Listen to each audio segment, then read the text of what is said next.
वंदे मातरम ये सिर्फ एक गीत नहीं बल्कि हमारी पहचान का एक हिस्सा है।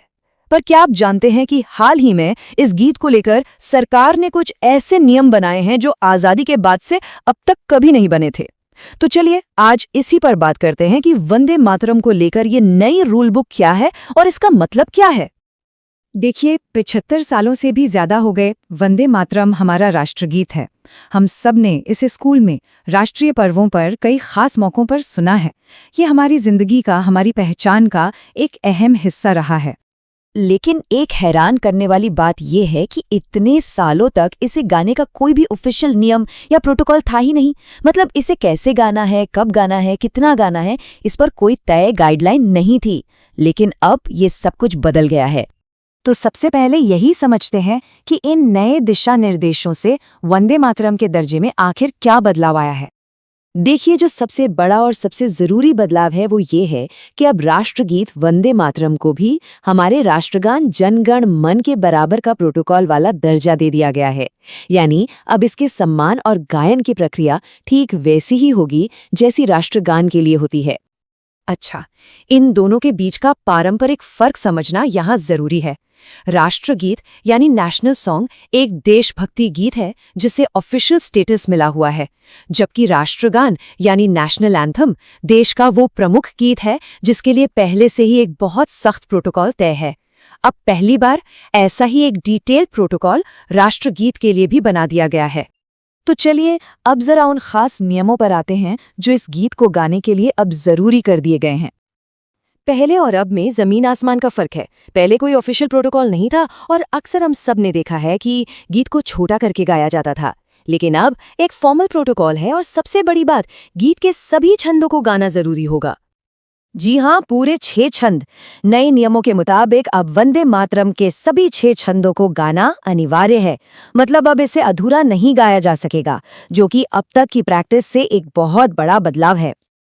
और इस पूरे गीत को गाने का एक ऑफिशियल टाइम भी तय कर दिया गया है और वो है 3 मिनट और 10 सेकंड। अब जरा इसकी तुलना हमारे राष्ट्रगान से कीजिए जिसका समय है सिर्फ 52 सेकंड। तो जाहिर है कि राष्ट्रगीत की लंबाई काफी ज्यादा है।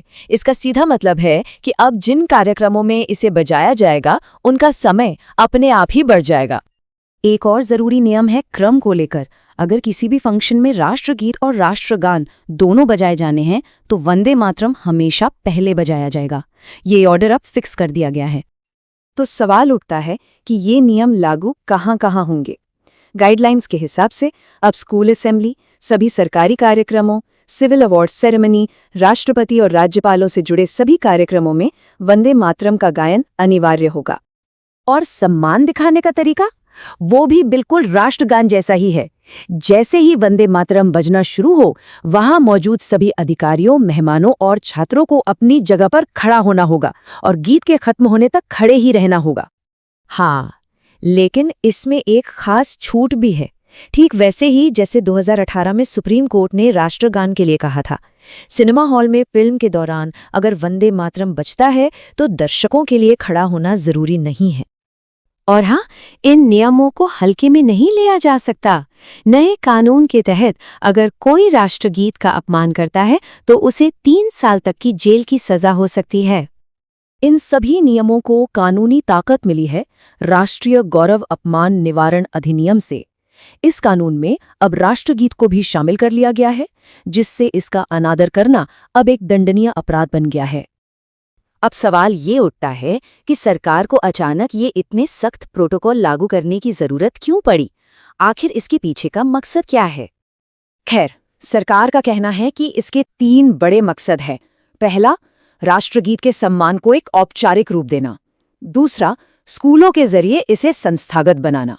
और तीसरा, इसे नागरिकों, खासकर युवाओं की रोजमर्रा की जिंदगी का हिस्सा बनाना। अच्छा, इन नए नियमों को पूरी तरह से समझने के लिए इस गीत के इतिहास पर भी एक नज़र डालना बहुत ज़रूरी है। बहुत संक्षेप में देखें तो इसकी रचना 1875 में बंकिम चंद्र चट्टोपाध्याय ने की थी। फिर 1882 में यह उनके उपन्यास आनंद मठ का हिस्सा बना और आज़ादी के बाद इसे भारत के राष्ट्रगीत के तौर पर अपना लिया गया। लेकिन इस गीत का इतिहास कुछ विवादों से भी जुड़ा रहा है। आज़ादी की लड़ाई के दौरान इसके बाद के छंदों को लेकर कुछ समुदायों ने आपत्तियां उठाई थीं, क्योंकि उनमें दुर्गा जैसी हिंदू देवी देवताओं का जिक्र है, और शायद इसी वजह से आमतौर पर सिर्फ पहले 2 छंद गाने की ही एक प्रथा सी बन गई थी। और इसीलिए अब सभी 6 छंदों को अनिवार्य करने का ये फैसला इतना बड़ा बन जाता है। तो चलिए अब आखिरी हिस्से पर आते हैं और समझते हैं कि इन नए सरकारी दिशा निर्देशों का हमारे नागरिक जीवन पर असल में क्या असर पड़ेगा। देखिए, इन नए नियमों का सबसे बड़ा असर ये है कि राष्ट्रगीत को अब एक औपचारिक रूप दे दिया गया है, उसे इंस्टीट्यूशनलाइज कर दिया गया है। ये नियम आने वाली पीढ़ियों के लिए इसके प्रोटोकॉल और इसके दर्जे को हमेशा के लिए तय करते हैं।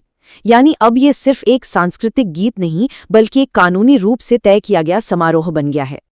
तो अंत में एक सवाल जो सोचने पर मजबूर करता है, जब कोई गीत एक समारोह बन जाता है तो इससे क्या बदलता है?